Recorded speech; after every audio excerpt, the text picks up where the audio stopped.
Fantastic looking GT cars on the track, dominated by the Audi brand. There is one Ferrari and a Porsche in the mix there as well. Matt, of course, two long qualifying sessions yesterday, about 50 minutes in total with a short break in between. But the main protagonist who's fighting out for this championship, Nick Kelly, landed on pole. Yeah, he did. He really did dominate qualifying yesterday. He was quickest in qualifying 1, then in qualifying 2, went out and went some half a second quicker than anyone else managed. So really did dominate yesterday's 2 qualifying sessions. He's going to start on pole for the first of our 2 50-minute races today. We've got another race coming up a little bit later on.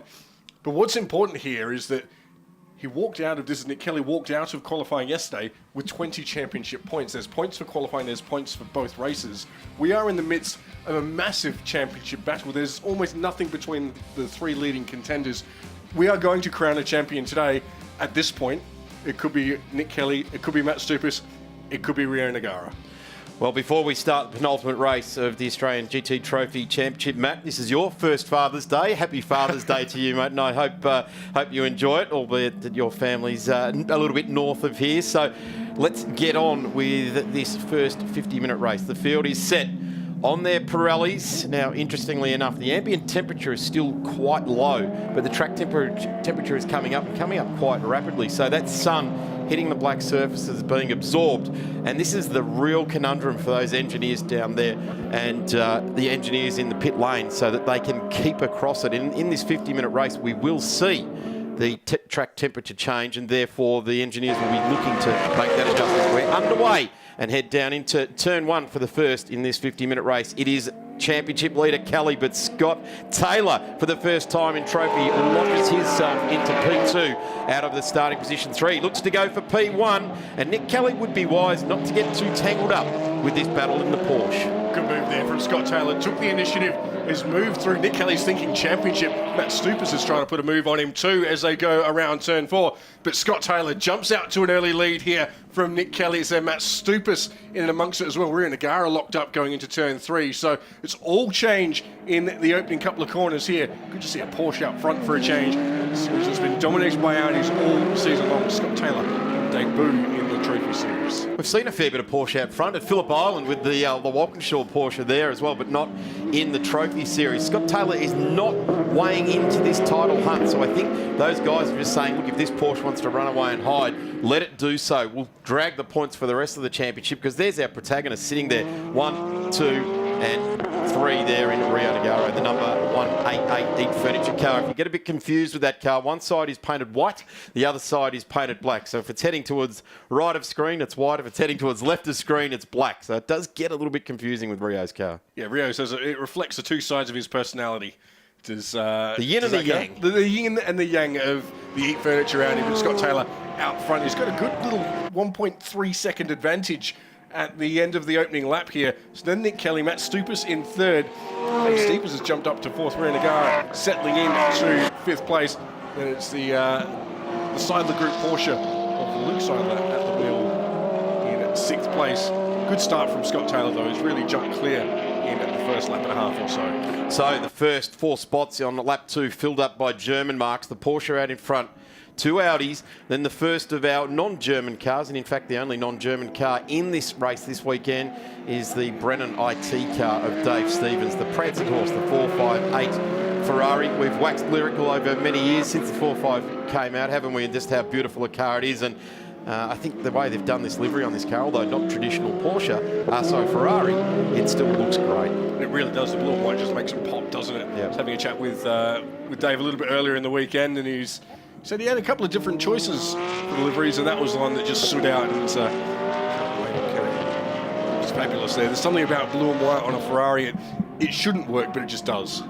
Certainly, we think traditionally red, don't we? And with the German mark, I think we probably think black, and that's what Scotty Taylor's done. He's emblazoned it with his team's green and red. And at the moment, he's doing a really strong job out in front. Very, very good cold tyre pace at the moment, down into the 123.7s already.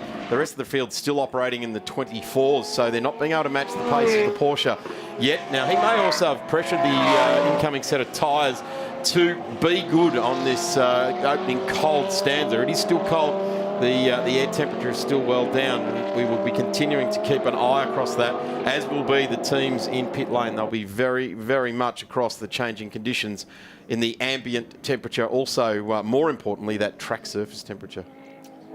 Scott Taylor normally runs around in the Australian GT Championship with Craig Baird. They've had a couple of race wins between them. This will be the first time he's driven solo in Trophy Series, though. In that Porsche. He hasn't done a lot of running in that Porsche. He's mostly been in Mercedes-AMG GT3s. Of course, it was his team that ran Jamie Whitcup at the Bathurst 12 Hour a little bit earlier in the year. So we look at the industry. Audi R8 LMS Ultra. Nick Kelly currently sitting in second place. Just needs to finish basically ahead of all the other guys, and he will win the championship. He's got a 36-point advantage heading into this race. Matt Stupas basically needs to get ahead of Nick Kelly, and then probably another position between them again. It really is, at this point, advantage Nick Kelly in the championship, but we do have another 50-minute race to go this afternoon, and 45 minutes still left in this one, so plenty still to come. Compulsory pit stops around the halfway mark as well. The interesting thing with Nick Kelly is that coming into this weekend, amazingly experienced racer. He's done a lot of radical racing. He's done various different bits and pieces, other forms, other categories of racing, but had never raced here at Winton. He's done a lot of sim and that sort of thing coming into this weekend, watching of old touring car videos and supercar videos, bits and pieces like that. So he's done the homework, if you like, but I think he's acquitted himself very, very well indeed. A technical track, lots of change of direction, lots of long, tight radius corners that you've got to just hang on to these cars. Great pictures there of the 458, the IT Brennan car of Dave Stevens. And there's our race leader down into turn 10. Coming up onto the new part of the track, which is having its 21st birthday this year. I still can't believe that the new bit, we still refer to it, and it's 21 years old. We don't refer to humans as being new at 21, where they're coming of age at 21. So I guess the new part of the Winton circuit is coming of age here this year. It's a good addition. This nice long pit straight does give you a bit of a rest, because the rest of the layout here is busy, busy, busy. Up and down the gearbox, on and off the brakes, up and down the accelerator, and working very hard as we see our race leader plunging into turn 3. We've seen a lot of action there over the years as cars go off. Not a huge runoff area, but a big deep sand pit. Here's the start of the race. Everyone getting away cleanly, and I guess this was where Matt Stupas should challenge. But here comes the Porsche of Scotty Taylor. He saw that gap open up. In fact, Nick Kelly ran wide, and Scotty Taylor just basically filled the spot, didn't he? Slipped into that spot there, held out Matt Stupas, and here's the very next corner, slides into the lead. Got to hand it to Nick, because at this point, Scotty Taylor wanted the lead. It's not going to affect the result at the end of the today as to who goes home the GT Trophy champion. Oh, there was a bit of contact there. We missed that at the very start. At turn 4, Matt Stupas trying to send it up the inside of Nick Kelly, and they made door-to-door contact in the two Audis. Sort of synonymous Matt Stupas kind of stuff there. He's an absolute challenger. He'll push it into a position, and sometimes if he has to, he'll force the situation to come through. So Matt Stupas really needs to call on all of that internal pressure that he puts on himself right now to get right up onto Nick Kelly and start to impress. Yes, it's a 50-minute journey, of which we've still got 41 minutes still to go.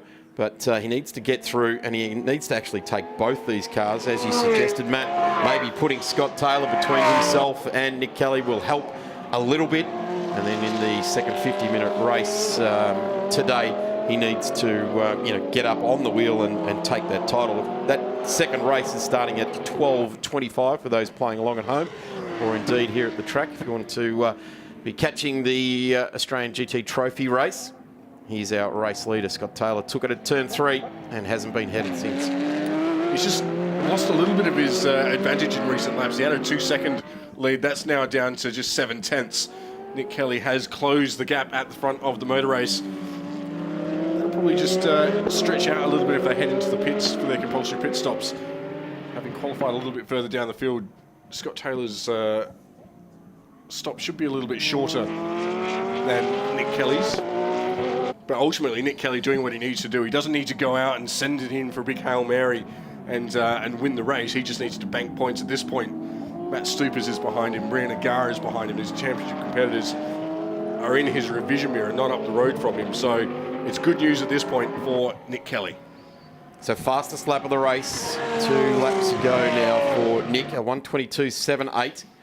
And now these 3 podium getters, if you like, at this point in the race are now all operating in the 22s. This time around, Matt Stupus has set the fastest last sector and now set the fastest lap of the race at a 1:22.60. So the KFC car in position number 3 is starting to come alive. And I dare say, Matt, maybe surmising a little bit about incoming tyre pressures and things like that is starting to play out now as we're starting to see the Audis come up to speed.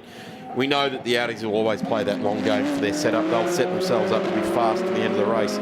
It just seems to be the strength of an Audi, whether that race is 4 hours long, 500 Ks, or whether it's 50 minutes long and 120 Ks. That's just sort of how they set themselves up. It's their strength, so they play to it.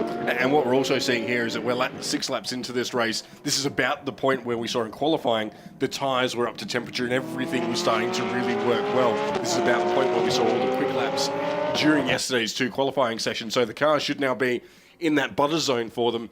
Scott Taylor, he's just lost another little bit of his lead. Nick Kelly's starting to just home in on the back of the Porsche 911 GT3R. One of the older spec Porsches, not the brand new spec.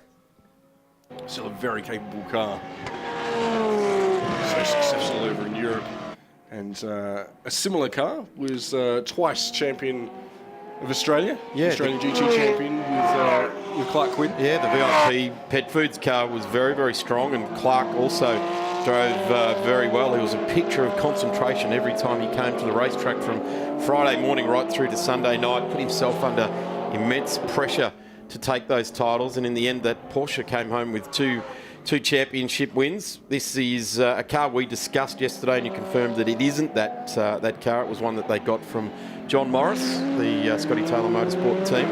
Of course, John Morris was entered here this weekend, and we send our wishes to John and all his family on this Father's Day. He stayed away for family reasons, so we do send our love to the entire Morris clan, particularly to John and his immediate family this weekend. If he is watching, big g'day, John. So Nick Kelly still chasing down Scott Taylor. The first 3 cars not separated by much. It's then Dave Stevens is about half the length of the back straight off the back of the front 3. Nagara's then dropped some 18 seconds off the lead now as well. So he's more or less out of contention, you have to say, at this point, unless there's a safety car. So Rio really hasn't grown on the Winton layout this weekend, has he? No, it's just not gelled, has it? Yeah, he's just not been able to make it happen. There's nothing wrong with the man behind the wheel. Normally, he's a good steerer. He's just not being able to respond. He's a guy that we know that does respond, and he's at the moment doing everything in his kit bag to try and respond to the Porsche and the Audi R8 in front of him, and that's Matt Stupus. And the KFC car had an off yesterday, came back on the track, and it was a KFC with coleslaw, wasn't it, Matt? Came on, a little bit of mashed potato and coleslaw coming back on with the R8. Had a bit of a twister combo. It was. It started with a twister combo and ended up with some coleslaw, didn't it? So around the water tower they go, past the Penrite sign, into the cleavage at the Gumtree there, and back down out of turn 9 into turn 10. The Audi monsters onto the back of the Porsche this time around. So Nick Kelly has gone, right, this Audi underneath me is feeling good. Time to challenge that Porsche in front and to bring home the big points in this first 50-minute race for today. Yeah, this is as close as Nick Kelly's been since the start of the race when he lost the lead at turn 3. It was good awareness from Nick Kelly down there at turn 3 as well, wasn't he? He left just about a Porsche width down there on the apex to avoid contact, to make that one stick. Let's go down to Rusty in the pit lane. Matt, thank you very much. I'm actually talking production cars now. Of course, the second instalment coming up this afternoon, another 2 hours of action. And for people that know the Confederation of Australian Motorsport, you'll probably know Colin Osborne, who's held senior positions within CAMS over the years. Nice to catch up with you. Good to see you, Rusty. Now, we've had a relatively last-minute change for you guys as far as the Renault is concerned. I think you've stepped into the 31, just the one car this weekend, is that right? Yeah, just one car this weekend. We had a complete engine management system meltdown in car 13 at Queensland that we just haven't been able to get on top of. So Callum and I are sharing a car this weekend, and we kicked a goal yesterday, so hopefully we can repeat it today in the sunshine. What's the plan of attack, given that it's it's quite a stretch on the drivers around a place like this? It's a physical place, isn't it? And for the cars as well, when you've got these two back-to-back mini enduros. Yeah, well, look, there's no rest around here. There's a couple of relatively short straights, but if you want to grab a drink or something, you're usually trying to get the drink organised half a lap before and all that sort of stuff. But look, it's a great little circuit. It's a good circuit for these front-wheel drive turbocharged cars. On Friday in the wet, I think we were 5th or 6th outright, so it'd be nice to see a bit of rain. But look, they're races that are long enough that you could almost do it on your own.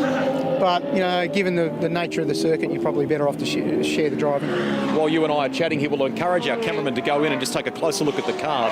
Over the years at the Bathurst 12 Hour and things like that, when you and I have caught up, you have had largely, or a very strong association with Toyotas, more or less, haven't you, from Corollas and MR2s and the like. What about the Renault? How have you found the car? Well, look, to be honest, I've never been a fan of French cars, but since starting to drive these Renaults, I've become a bit of a convert. Okay. These are an absolutely stunning little road car, and all of their really good attributes as a road car, translate into a good race car. They're easy to drive.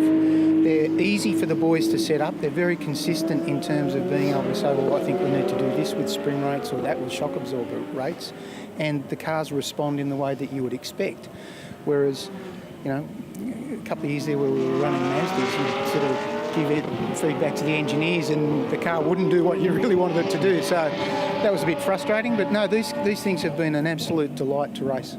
You have, over time, from a work point of view, been immersed in the hospital system, in management, in that sort of side of things as well. Is motor racing a nice break for you? Is that what some people play golf, it's clearly the passion for you, isn't it? Yeah, it is, and it's having been both involved in the management side of the sport and the competition side of the sport, it's a really nice thing to be able to get away and turn off from the other job and turn on to this one. But the fact is, it's getting so serious now, you can never really turn off work or this, so you try and juggle things all the time. But that's part of the challenge, and I guess that's part of the fun. Great to catch up. Enjoy the race this afternoon. Let's go to Cameron now.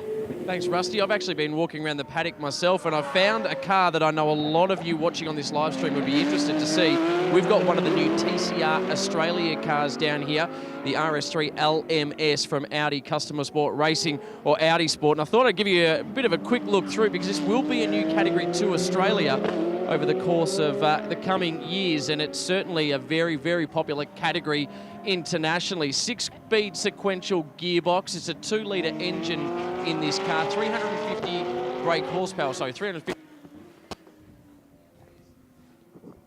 I might just jump up a bit because I think my microphone was dropping out. But just to give you a quick look at what these TCR cars are, they're a beautiful bit of kit. The WTCR, what was the World Touring Car Championship, has moved to TCR specifications, and we've now got this championship coming to Australia with thanks to the team at CAMS as well. And it's great to see one of these cars on display. So if you are down here at Winton or you're watching on, come and have a look. This is a beautiful bit of kit.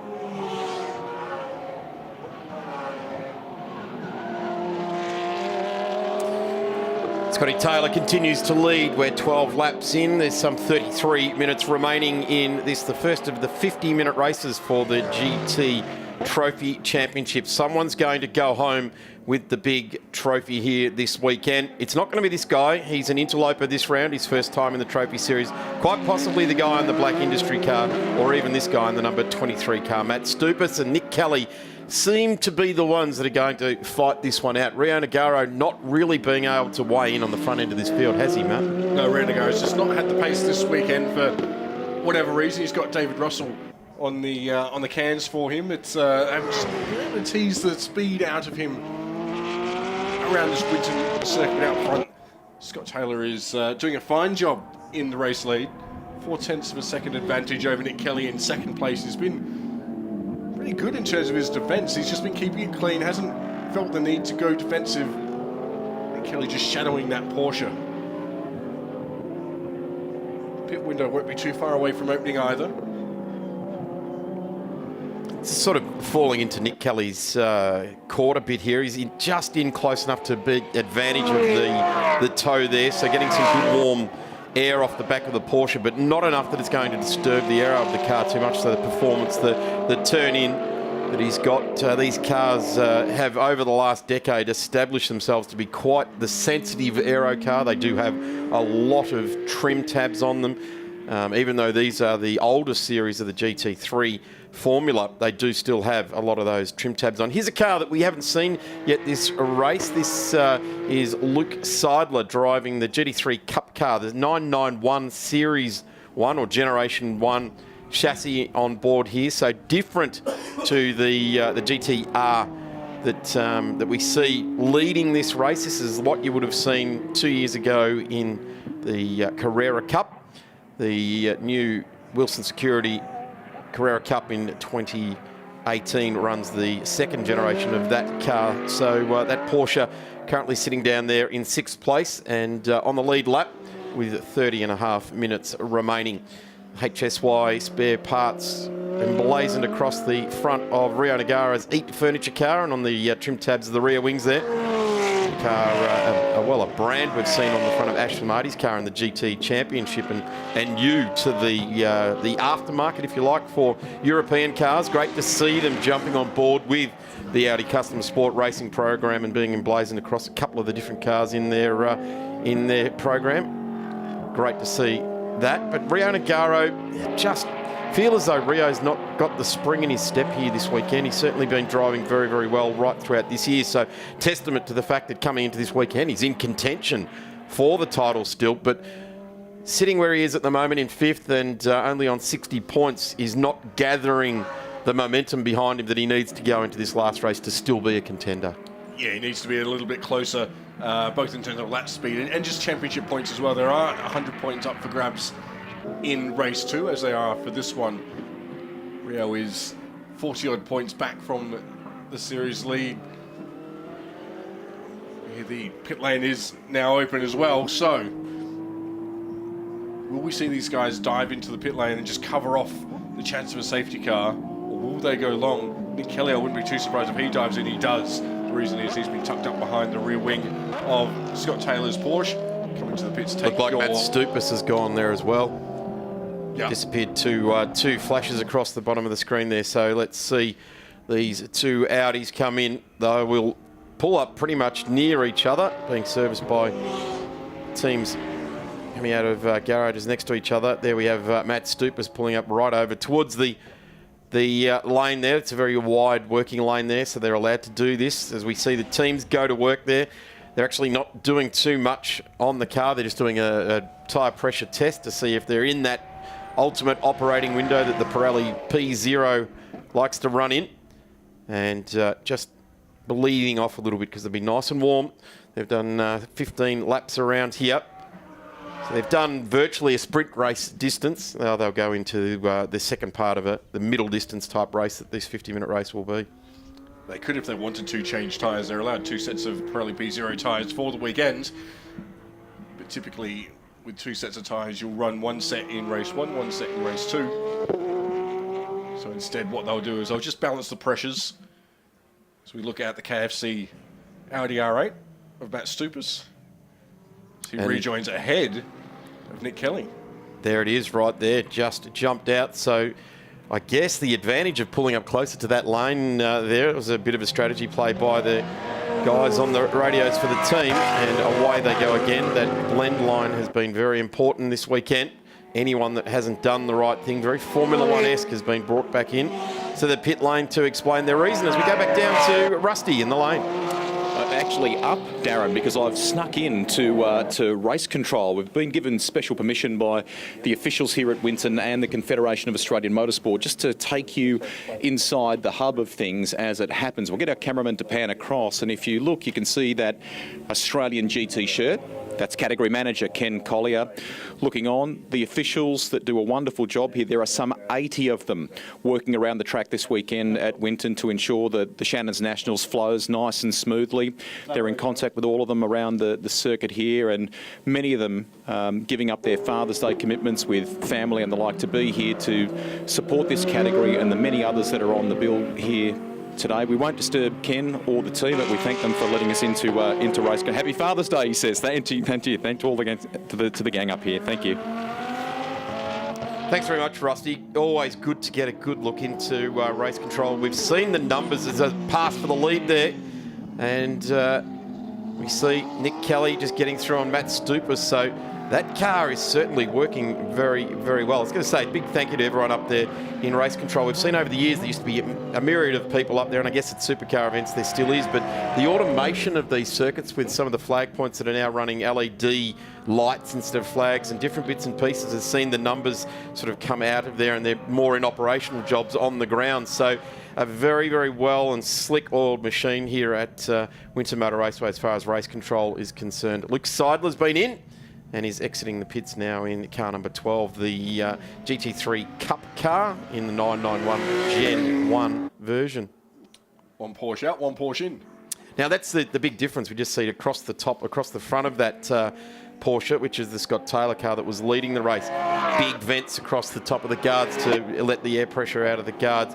Higher, wider rear wings, a lot more staunch on the rear arches, sort of more boxed in sections on the rear arches. The Cup car, a smoother, more elegant, I guess, looking machine. This one here looks like a brute, particularly in that matte black, the same as what the Walkinshaw crew have done with the Hot Wheels car in the Australian GT series. That matte black just gives them an absolute menacing appearance. So Scott Taylor and Dave Stevens have rejoined. They're going to be first and second on the road here, so they've made good ground through this pit stop cycle. Everyone now, with the exception of Rio Nagara, has taken their medicine. So Scott Taylor is our effective race leader from Dave Stevens. Nick Kelly's dropped to third. Matt Stupas is chasing him. It was strange. We saw Nick Kelly put a move on Matt Stupas, and it almost seemed that Matt Stupas had brake issues or something, because it was so much earlier on the brakes. It's almost a non-event for Nick Kelly to put that move on him. Well, I guess taking advantage of a weakness of the car in front, that's what sport's often about, isn't it? If your opposition shows any signs of weakness, pounce on them and drive away. And in fact, in the last lap, we've actually seen Nick Kelly do exactly that. He's got himself a good 3 to 4 second gap now out over Matt Stupas. So this is exactly what Nick Kelly needed to take out of the first race for the day.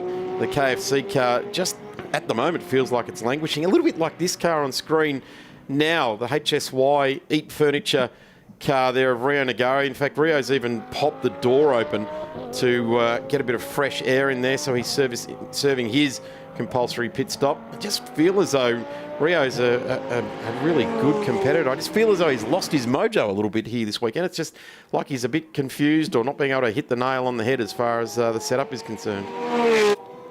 For whatever reason, he's just not had the pace this weekend as he's had throughout the balance of the year. He took his first win in Australian GT competition at Sandown. He's had some stellar results through the year. Not going his way this weekend. He rejoins the race. He's going to come out in 5th place. So the corrected order now is Scott Taylor leading from Dave Stevens. Nick Kelly is in 3rd. Matt Stupas 4th. Rio Nagara will rejoin at 5th. And Chris Seidler, who's taken over from Luke Seidler in the Porsche GT3 Cup car. So this is first and second on the road on screens at the moment. The Brennan IT Ferrari 458 has managed to ease into second place, and he's going with Scotty Taylor at this point in time. They've all had their pit stops, so this is actually for the race. Scott Taylor leading in that Porsche right there, the black, green, the very slight red trim on the back of the car there as well. Leading lap number 18 with 22.5 minutes left to go in the 50-minute race. Crosses the stripe and completes the 19th lap of the race. The Ferrari in behind there, back of shot, is second on the road. And Scotty Taylor, who has had lots of experience in recent years. Bathurst 12 Hours, he's seen a lot of GT racing and really doing very, very well with Craig Baird in the Australian GT Championship as well. Great part of the Scotty Taylor Motorsport family is Craig Baird, and of course the Porsche family as well. So this car leading well. First time in the Trophy Series. A gentleman racer essentially, Matt, isn't he? He's puts his money where his mouth is and goes racing. One of the best presented cars and teams in Australian motorsport. He's got a beautifully presented truck. I was about to say it's one of the most standout trucks in the paddock, isn't it? Doesn't matter what paddock it's parked up in. It really is. You notice it going up the highway, that's for sure. You can see it from a mile away because it's just bright white and perfectly polished. It's just having a look at the championship points here. As things stand, Nick Kelly is going to have a 48-point advantage heading into the final race. 6 cars in the field. P6, you get 48 points. Nick Kelly could well, if things stay as they are, Nick Kelly could well mathematically seal the championship in this race. We'll go back to the count back in terms of race wins, but Nick's won enough races that he could effectively win the championship in this race if things stay as they are. So, create a bit of a dead rubber this afternoon where it'll be no holds barred because there's nothing to lose. Scott Taylor, though, continuing on.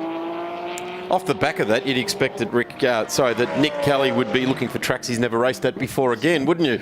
He's acquitted himself very, very well to the Winton layout. Of course, there is lots of data to lean on for a driver that hasn't been here before. There's lots of avenues of getting information for how you're going to attack it. There's video reels from years and years and years ago. There's plenty of teams that have got data on it, and I guess in the GT world, the Audi customer racing team are probably second to none as far as gathering of data and being able to apply it to a driver that's coming to a racetrack for the first time, because certainly the team know the Winton Motor Raceway layout very, very well.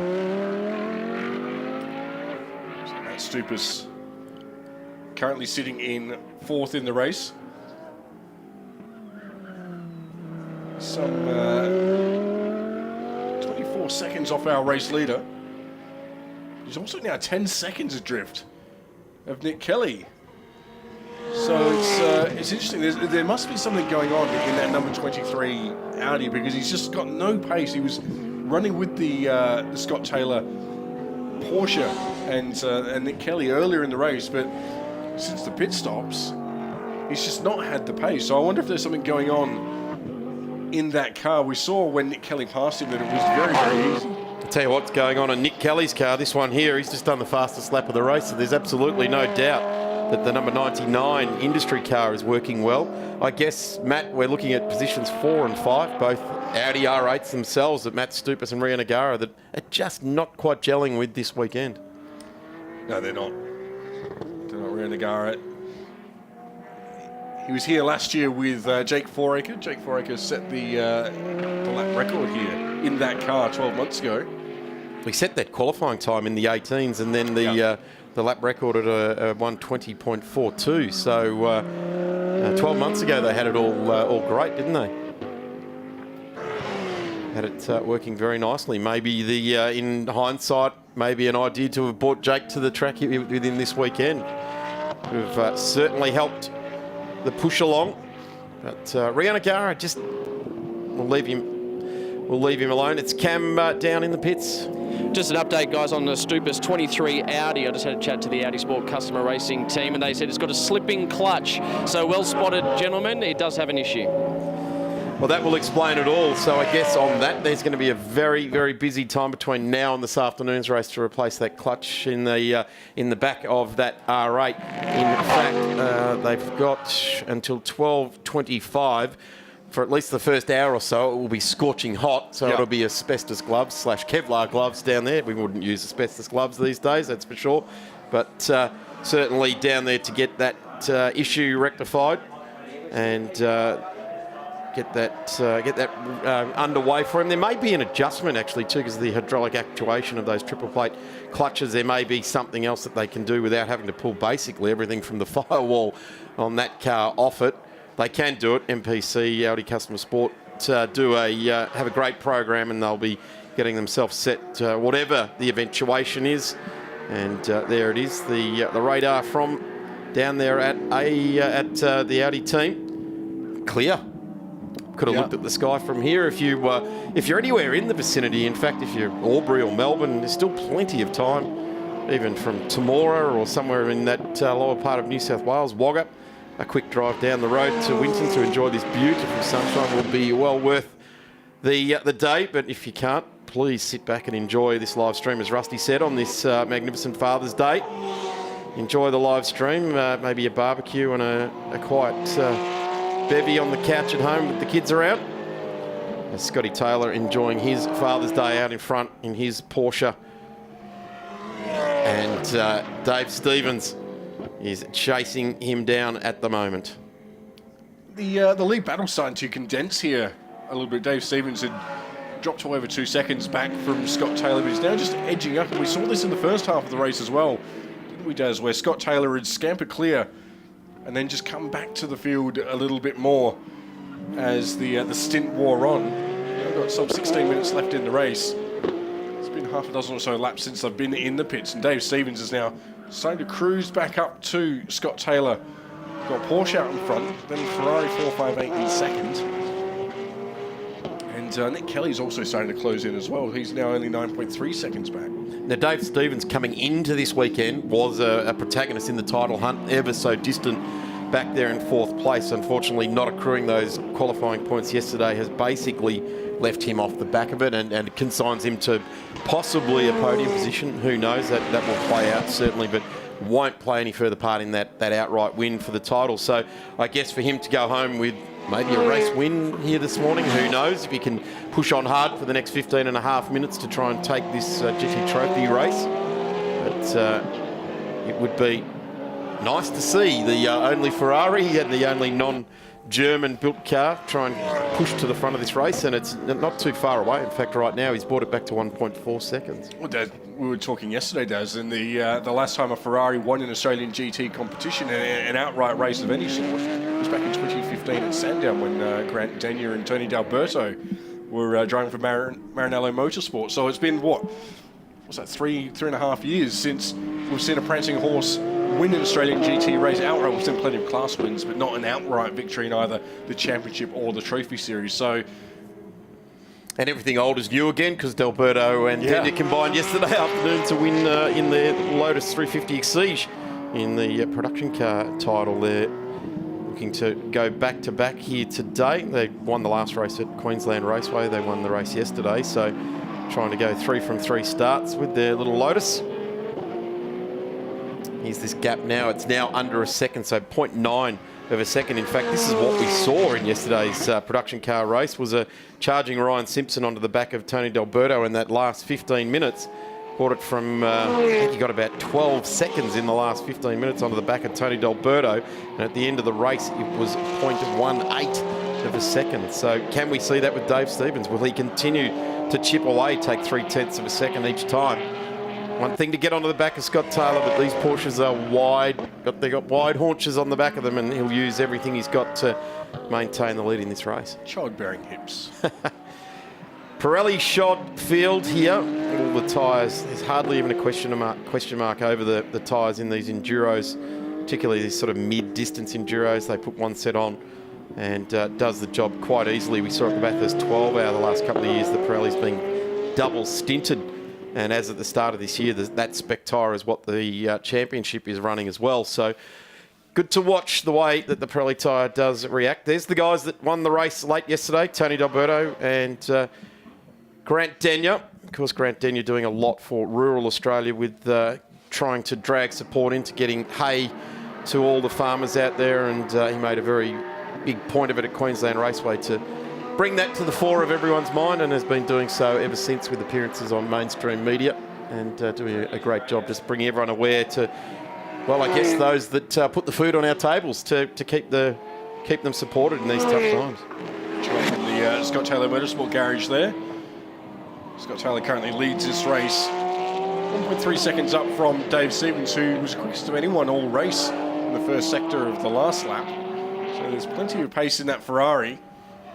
He's hit a bit of a brick wall though at the moment, hasn't he? He's got to And within about a second of Scott Taylor, he just hasn't been able to get any closer. So I wonder if Scott Taylor is just doing a masterful job of managing the gap, managing Dave Stevens, just holding on to that race lead. Scott Taylor is a very experienced racer now. Lots of Australian GT championship races under his belt, a couple of race wins as well.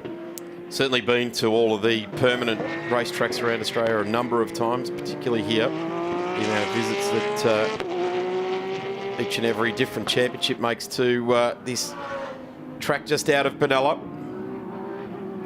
Great facility, a real diamond in the Victorian motorsport arena.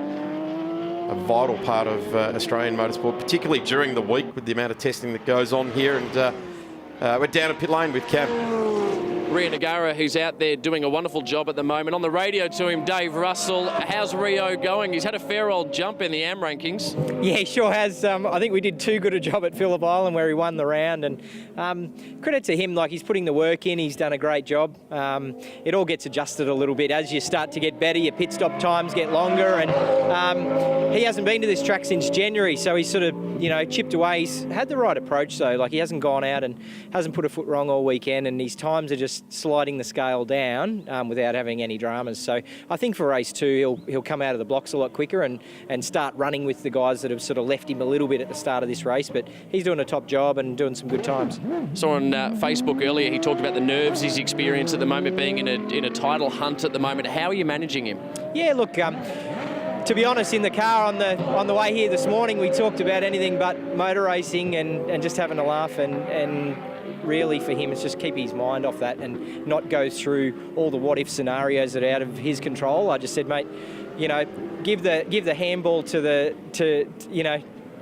stratosphere on what could happen. You just worry about what you can do inside the car yourself. Big time of year for you as well. Season of endurance, jumping over with Tickford Racing. You looking forward to it? Absolutely, yeah. Really, we've got a test day here this week, so at Winton, and I'm really looking forward to joining Cam Waters. And we get on great. I feel like I've slotted into the team very well, and that's been pretty seamless. So, and enjoying the car to drive. So yeah, can't wait. All right, Dave. I'll let you get back to work. Thanks. Thank you. So we've had a position on the podium change, and here comes Nick Kelly in the rear vision mirror of Scott Taylor. The Dave Stevens 458 had an issue there as Scotty Taylor had gone around. He was caught on a block track there and then took a while to get going. Scotty Taylor righted his spin that he'd had, and then Dave just sort of bobbled around a little bit there trying to get things moving again, and Nick Kelly came through on him. So there is the industry R8 car number 99 with Nick Taylor at the wheel, and he now is in 1.4 seconds of the race leader, Scotty Taylor. Dave Stevens has actually dropped about 9 plus seconds off the back of this group now as well. So a real shame for the pilot of the prancing horse, the Brennan IT Ferrari 458 there for Dave Stevens. He was certainly on the move, getting caught up where Scotty Taylor, we think, went around by himself. And of course then the track was blocked, so Dave had to haul it up, bring it right back to first gear on the shifter, and then a little bit of difficulty getting back going again. It's lucky it wasn't Matt Stupis involved there, because with that slipping clutch he might not have got going again. So Scott Taylor does continue to lead. Nick Kelly now in second place. Dave Stevens has dropped to third. Matt Stupis is still running around out there in fourth place. Rio Nagara in fifth, and Chris Seidler in sixth. Now, that spin has championship implications as well, because with Nick Kelly now in second place overall, that's going to change the championship. Just running some numbers here. So Nick Kelly's going to be on 795 points. Matt Stupis will be on 736. So that's 59 points. There's 48 just circulating out there in sixth place. As long as Nick Kelly finishes this afternoon's race, in theory, he'll win the time. And of course, if everyone finishes as they are at the moment, with Scotty Taylor in lead, Nick Kelly in P2, Dave Stevens in 3, Matt Stupis in 4, Rio Nagara in 5, and Chris Seidler in the 991 Cup car in 6th place. Yes, it is. Well, we don't race in a vacuum, so each one of those little bits of facts relevant right now. And here's we go up onto the back of Chris Seidler. So here we'll see the generation change, the older car actually pulling out, or the actually higher spec car, higher horsepower, more aero than the Cup car. And it's the acknowledged norm in GT3 racing, whereas the Seidler Group car in its carbon grey is the world-famed Carrera Cup car that races in many different series around the world. And it's the outgoing model which is now being used in the Porsche Michelin GT3 Cup Challenge here locally in Australia. But the Scott Taylor Motorsport GT3R continues on nicely in the lead. 1.2 seconds back to championship. I guess elect leader is Nick Kelly. Yeah, he can't actually win it in this race because there is still another 50 race to go. If he happens to put it in the fence and Matt Stubers comes through to win the race, that could all change. But all things being equal, he's certainly tipping the scales very much in his favour in this race. Scott Taylor, just 8 tenths from Nick Kelly at the front of this race. Let's go down to Cam. Guys, I heard you just talking before about Scotty Taylor, and you suggested he may have gone around on his own. I'm not sure if you've seen a replay or not just yet, but I can tell you the team have assured me that he was actually helped around, and they believe it was the Ferrari. Thanks, Cam. Yep, we haven't actually seen the incident from its outset. We saw the aftermath of it coming out of going into the cleavage there at Penrite Corner as we're looking for a lead change here.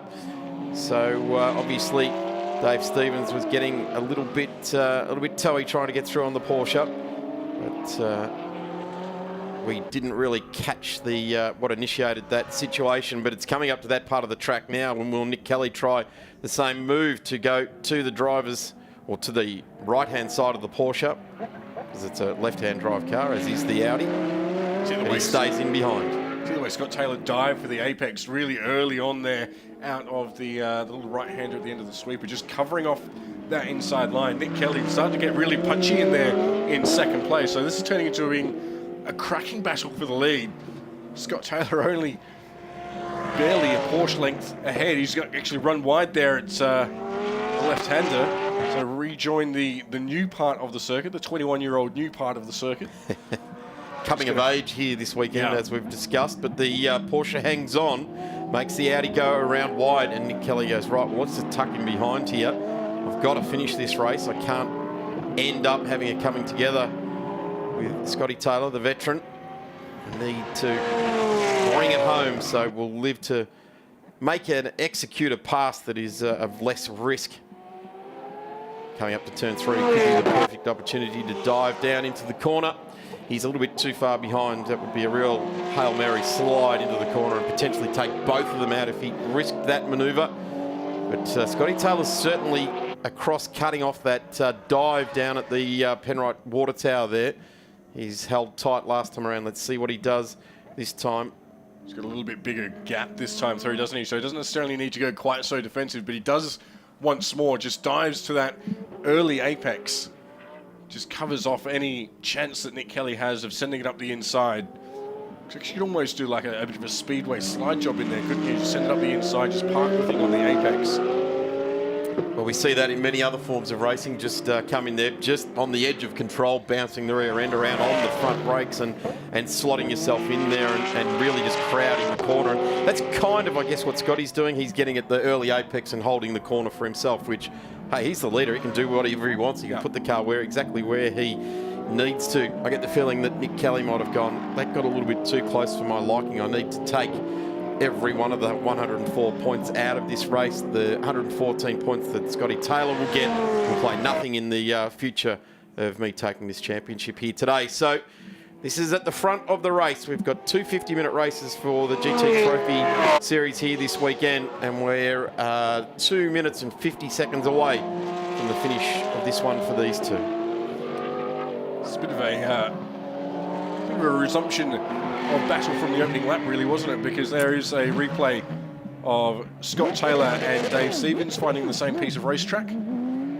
Certainly was coming together into the side there. I guess that was mid-incident at that point, but certainly Scotty Taylor's crew have said yes. He didn't go around of his own cause. He was certainly assisted there, and looked like Dave Stevens was well and truly into the side of that car there. I wonder if that incident is now what's forced or is encouraging Scott Taylor to dive for the inside line.